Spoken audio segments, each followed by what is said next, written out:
Alors j'étais à l'ECAL, en design industriel. J'ai fait ma probédeutique puis mes 3 ans là-bas. C'était très intéressant, c'était chouette parce qu'on a pu montrer, expérimenter, en fait développer notre créativité.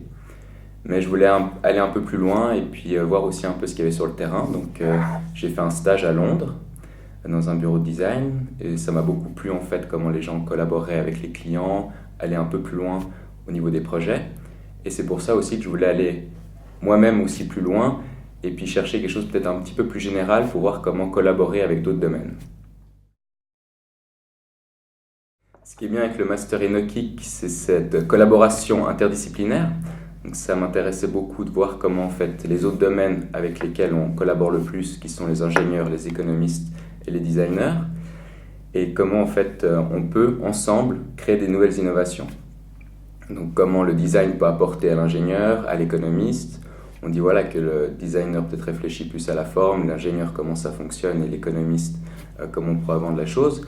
Mais d'un côté, finalement, on peut tous apporter quelque chose.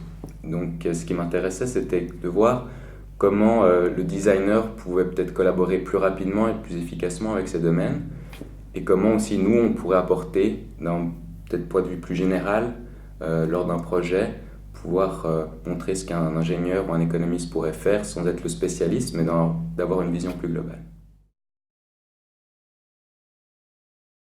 Après le Master Enochic, j'ai décidé de me lancer en tant qu'indépendant, parce que déjà j'avais fait le master dans la région où j'ai grandi, donc ça m'a permis aussi d'avoir des contacts et de pouvoir se lancer en tant qu'indépendant. C'est toujours important d'avoir voilà, des gens qui nous laissent une chance au début. Et puis donc j'ai ouvert mon bureau en développement de produits et innovation ainsi que du design. Ce qui est intéressant, ce qui m'a appris et apporté le master, c'est d'aller un petit peu plus loin que juste le design de l'objet, mais vraiment comprendre comment on va développer, utiliser plus les expériences utilisateurs, et puis aussi peut-être collaborer avec les autres domaines. Donc, ce qui est intéressant, c'est qu'un produit ne se fait jamais tout seul, il a besoin finalement de plein de spécialistes, et il faut aussi gérer vraiment la communication de tous ces spécialistes, et c'est grâce un peu au master de pouvoir maintenant voilà, être un peu le chef d'orchestre, mais aussi un spécialiste dans un domaine.